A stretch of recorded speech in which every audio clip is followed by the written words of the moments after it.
evening and welcome to yet another episode of BizFirst in Focus. This evening I have a special guest. He is a scholar, a professor at the Oxford University. He's also the director of the Research Center for Islamic Legislation and Ethics as well. He is Professor Tariq Ramadan. Thank you very much and welcome to the show. Thank you for the invitation. Starting off, it's a pleasure to have you on board as well, Professor Ramadan. Starting off, tell us a little bit about yourself. What do you do? What I do? I'm a teacher, in fact. I was born and raised in Switzerland, originally coming from Egypt. And what I'm trying to do, in fact, it's as a teacher to try to get a better understanding of the Islamic tradition, to remain faithful to the tradition, but also to be able to face the challenges of our time. So I'm advocating something which is essential for me is remaining faithful to the Islamic principles and to keep my mind open with my fellow Muslims to the world and the contemporary challenges. So it's quite a challenge in itself. Have you been successful over the last few years in terms of what you are trying to do and promote Islam? As to teaching and trying to spread around a renewed vision and understanding, I think things are moving, yes. I'm talking today about a silent revolution with the Muslim minds. I think that we are getting a better understanding, even though, of course, we have challenges when it comes to literalism, to violence, what is happening in Iraq or in Syria. These are challenges that we cannot deny, but we should not be misled by the marginal expressions of violence and extremism and forget the deep movement in history that is bringing a deeper understanding of Islam. Silent revolution, the word revolution, isn't it a bit too harsh given the context of Islam? No, because I really think that we have to take the word the way it is. It's the literal meaning of revolution is to change your understanding. So going from repeating what was said in the past to understanding the principles and the eternal principles while you are facing the contemporary challenges, this is an intellectual revolution, as well as I'm calling for radical reform in our understanding. And the radical reform, radical today is not a good word. Still, I think that on some issues we should radically change our understanding in order to be able to move on. So there are things that are positive in changing the movement, reassessing where we are, and trying to come with new vision and new answers. Take a look at what has taken place in the world during the last few decades or so. We saw the 9/11 bombings, we saw the manner in which invasions have taken place in countries like Afghanistan and Iraq. Given these contexts, do you think that the conduct of Muslims need to change somewhat to adjust to the contemporary world? Now, I think that we have to look at the world the way it is and not to be in a state of denial by saying, oh, that's not us, this is not Islam, what happened in the state is not Islam, what is happening in Syria is not Islam. We can't do that. We need to come with a clear Islamic positions, on a clear Islamic position and a clear statements as killing innocent people, targeting civilians. This has nothing to do with our religion, and we should come with the verses and the prophetic traditions that are helping the people to understand the overall message of Islam. However, people describe Islam in different forms. We see the manner in which Shias explain Islam, we see the manner in which the Sunnis explain Islam, and then we see several factions explaining Islam. I hear that there are over 60 factions of Muslims across the world. And given this context, you are saying that this is what needs to be promoted, this is what Islam is all about. But isn't that subjective? That's a very good point, because when people are talking about Islam, we Muslims very often we are presenting ourselves as something which is a uniformity, and the people are confused because what is happening? All these people speaking in the name of Islam, who is right? At the end of the day, what we need to say is that there is one Islam as to our principles and our belief and our practice. The same if you are Shia and Sunni, if you are a reformist, a rationalist, a literalist, a mystic. it's the same Islam. Now we have different interpretations that are here, and we have also to acknowledge that there are different interpretations. The very important message that we need to translate is there is a diversity of interpretation and there is an accepted diversity in Islam. Now, we can't go as far as accepting that some people, in the name of their interpretation, are behaving against the very principle of Islam. So, for example, anyone who is coming to me and telling me, in the name of Islam, I can kill civilians or innocent people, or I can torture, I will say, I'm sorry, this is not in the accepted. What is jihad then? So the jihad here, that's also something which is important, because the Muslims very often, they don't know how to use the term, and some are misusing the term. Jihad has nothing to do with war. Jihad first has two dimensions. First is the way you resist what is bad. For example, between you and yourself, any human being trying to resist his or her temptations or I want to interrupt you for a second here, Professor. No, but that's is there a jihad now in the world? No, there is jihad everywhere. Now I experience right now a jihad. I wanted to talk and you prevent me from talking, so I have to master my tongue to listen to you. So this is a personal jihad. This is where I'm resisting my temptation to speak, listening to you and responding in a wise way. This is the personal jihad. This is everywhere. Every single human being trying to master her or his instincts or desire is going through jihad. Now, there is another dimension, which is when you look at the world today, there are injustices, there is poverty, there is illiteracy.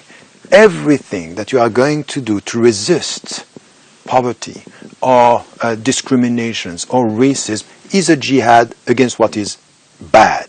And then what you have to do is to reform it for what is good. So, for example, in many societies, I'm talking about social jihad. For example, in Sri Lanka, with Buddhists, with Hindus, with Christians and Muslims, we need to have something which is a jihad against poverty, a jihad against illiteracy, a jihad against racism. This is jihad. Now, what they are doing in Syria with the so-called Islamic State or ISIS... So that is acceptable, in your opinion? What they are doing? That's right. No, what they are doing it has nothing to do with jihad. This is something which is completely unacceptable, and we have to condemn this. And I'm doing it, and we are so many. Almost the consensus among the scholars and the Muslims is to say what is happening in Syria has nothing to do with justice, has nothing to do. These people are instrumentalizing Islam. So this is what I was telling you. What we need to do is to clarify our terminology. You ask me about jihad, I told you this is jihad. Now what they are doing is to kill innocent people, is to torture, is to kill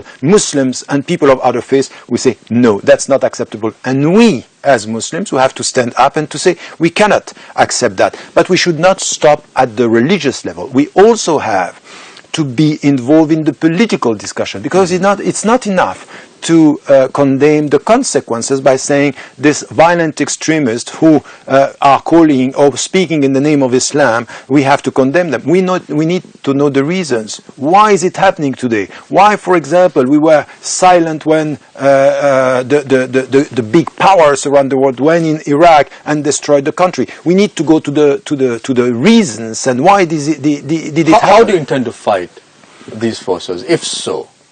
What is your... First, there are different levels. So first is what I was saying is the religious discourse should be clear. Mm-hmm. This is the way we respond.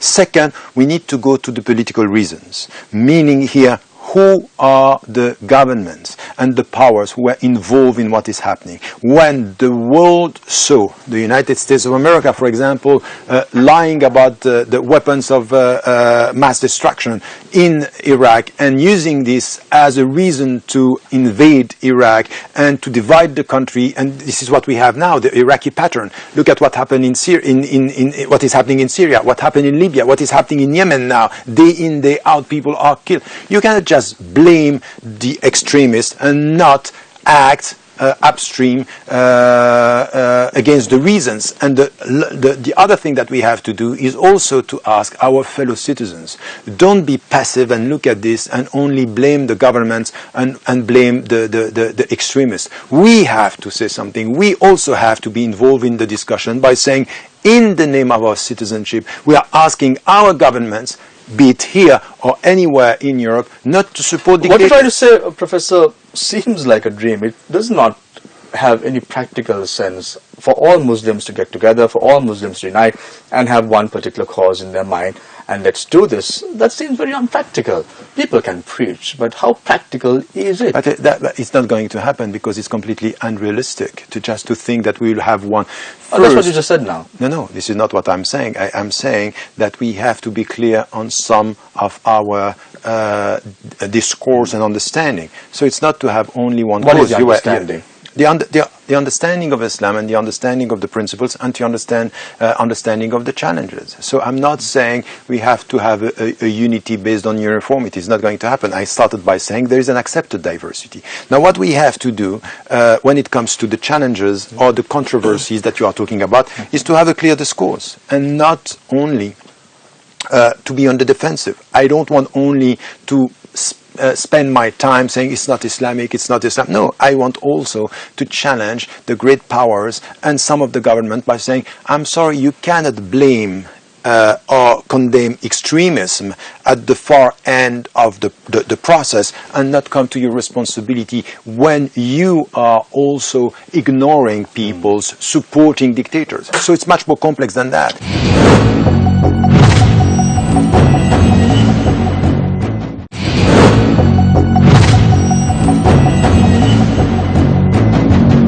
Do you think powerful nations like Saudi Arabia, the Muslim powerhouses in the region like the Gulf countries, are turning a blind eye towards what's happening in other countries which have been affected with war? Not a blind eye. I would say they are just supporting their interest and they don't care about the people. So what is happening with the Gulf states is today something that is not acceptable in any ethical what must standard. they do if that's the case? First, when you are so rich, you don't put your money only in Western banks. You look at poverty in the South. What we need today, from Sri Lanka going to the Gulf states and going to a African country, is South-South collaboration.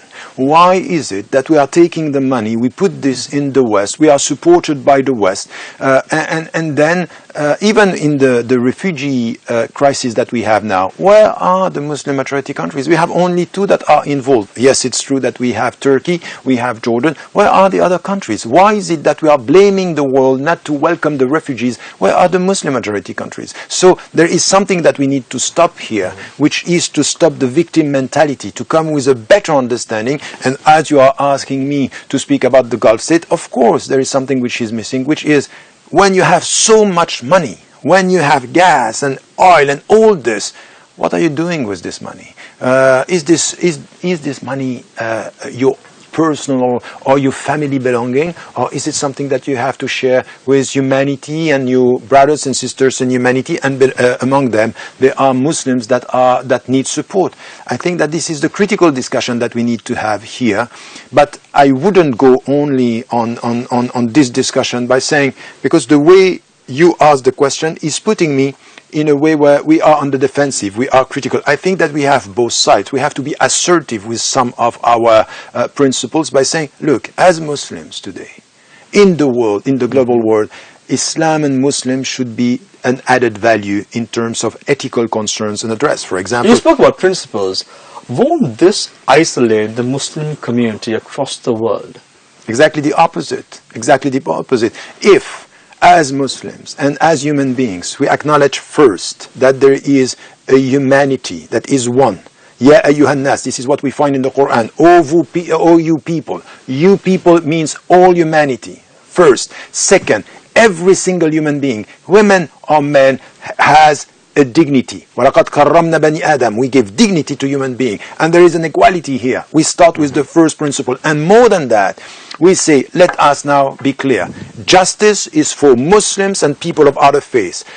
Discrimination is unacceptable. To the point that I can say here that anti-Semitism as racism is completely unacceptable, even though I, as a human being, I'm against the Israeli policy towards the Palestinians. But I will never confuse being against a government and being against Jews. Being against Jews is anti-Islamic. But criticizing all the governments, and among them the Gulf states as Israel and others, this is the only way we have to come. And by speaking like this, anyone who is watching us now, a Buddhist, a Christian, a Hindu, an atheist, an agnostic, can agree with this. They can find universal principles. So principles is bringing us together and not dividing us.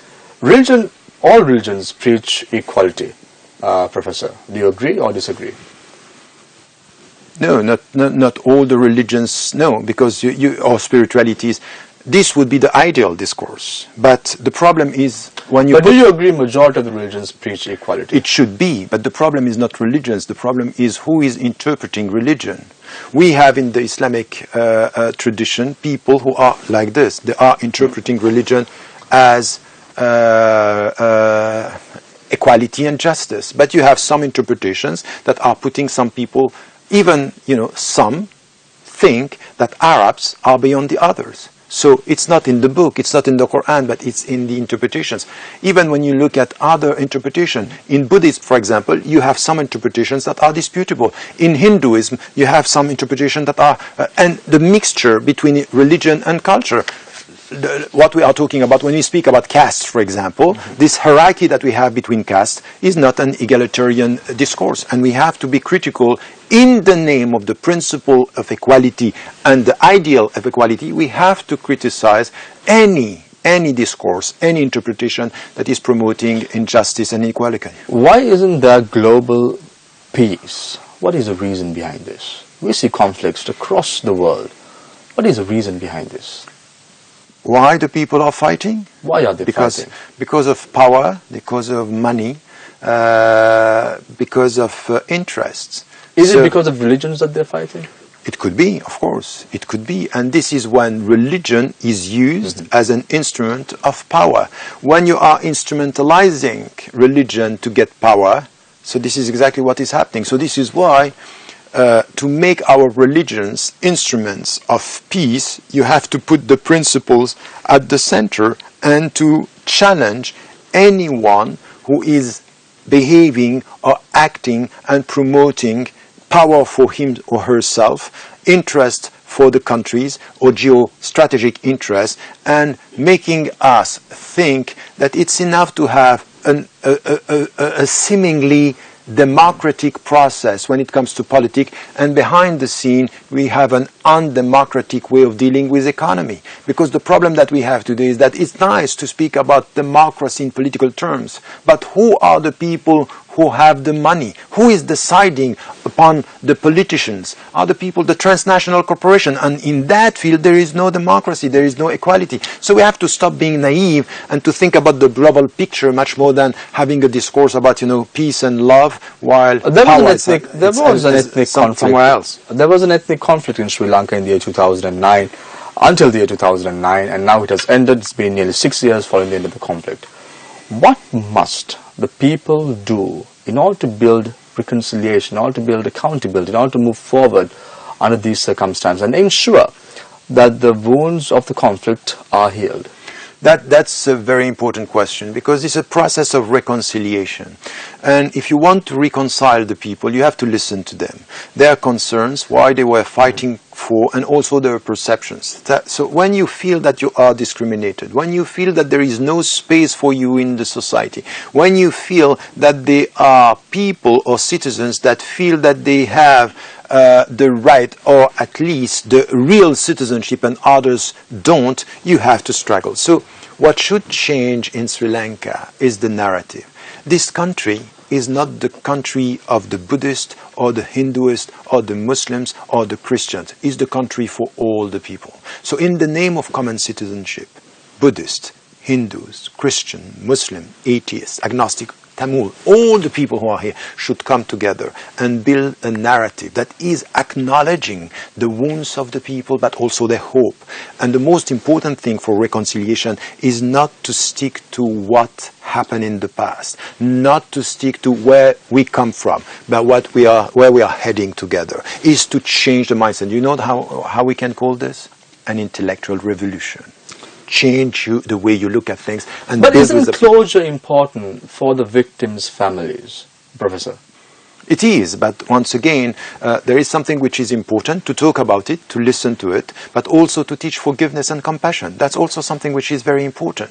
You should not, in the name of what happened in the past, just stick to, I want justice, whatever. No, we have to come to something which is also acknowledging the fact that, yes, people were killed, yes, there are wounds, but at one point you have to go beyond this. You need to call for justice, but you also need to learn to forgive. Will everyone forgive and forge ahead? Is it practical? Is it the way forward?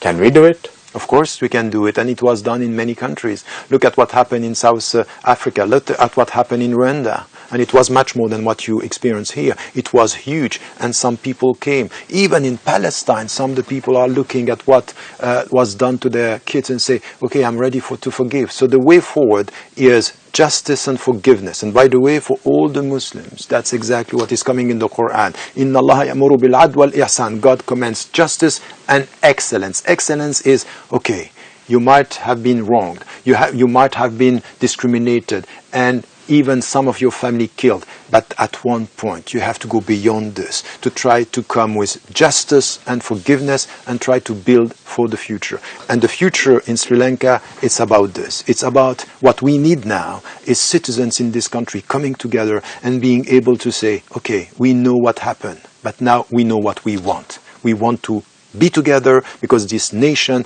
and the narrative and the memory and the history of Sri Lanka is with all of us. The we, which is building Sri Lankan identity, which is which are multiple identity.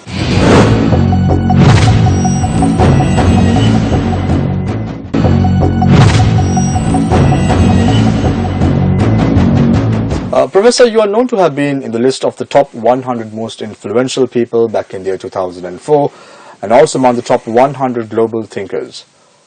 How far can you and individuals like you influence another? I think that's a question which is difficult and at the same time simple. The fact that I'm here with you, you invited me because you heard about what I am doing. And I spent my time at the grassroots level teaching and dealing with people. And, you know, when I come here in Sri Lanka, this is my first visit, and you see what is the reaction of the audience, Muslims and people of other faiths. You see, at one point, you realize that you are doing something that could be influential. So if all the studies that I did and everything that I got as a knowledge, I can spread this, distribute it, share it with people, and help the people to become subjects of their history and to be committed. That's the way. So this is the impact. So with all humility, I'm trying my best, and with all humility, I hope that anyone who is listening to us now, if there is only one, with hearing this, could change and rethink his passivity to become a committed human being, this program would have been a good one. Professor, your wife must be watching this program as well. In one of your quotes, you have said, behind every man is not a woman. She is beside him. She is with him, not behind him. Yes, do you accept? You made this quote? Not only I accept, but I'm very happy that you are repeating it. How well does Islam support this view? But it's very important. You know, after the first revelation, the Prophet, peace be upon him, went back to his wife. And he was lost. And said, cover me, cover me. And she came to him, and she was not behind him. And she said, you are a good person. You are doing good. You are respecting people. And she, all his life, during 15 years, she was with him, not behind him, but she was with him. And I think that there is something which is very important for anybody, a husband, a wife. What is important is not who is at the front or who is leading. We have to lead together a family, a couple, and being parents together. You know what is the problem of Muslims today is not women. Is the absent father, is the men that are not now doing the job. So we better come together, and together we understand it's not behind a great man, it's with the great man, a great woman, and this makes a great family. that there is no other way. And I would like the men to listen to me. Anyone who is listening to us, who is indulging in violence and domestic violence, should know that this has nothing to do with our religion. In this country it's happening, but the Prophet, peace be upon him, who is our model, never did it. So you better stop and look at your wife and know that she is beside you and not behind you. Never. The conduct of the ISIS, how badly has this affected the Muslims across the world? Badly, because at the end it's all about violence, and it nurtured this understanding that when you speak about Islam, you speak about violence. For example, a survey in France was showing that 75% of the French people are linking Islam with violence. So it has an impact. So we need to be quite clear about this, that it cannot be a narrative, it cannot be an understanding that we have to accept. Now, as I told you, we should avoid being apologetic, we should avoid being on the defensive, we should condemn and now find solutions and also speak about our shared responsibility. Do you think that the West is taking the right approach in terms of combating terrorism across the world? No, I think it's not the right approach, and sometimes I wonder if they are not nurturing it, and it could help some of their interest. If you look at what happened in North Mali, if you look at what happened in Afghanistan, look at the American policy in Afghanistan. It's exactly the opposite of people who try to avoid violence. They were nurturing it. Look at the American policy in Iraq. If you were to promote violence, you would do exactly what they did. So no, it's not.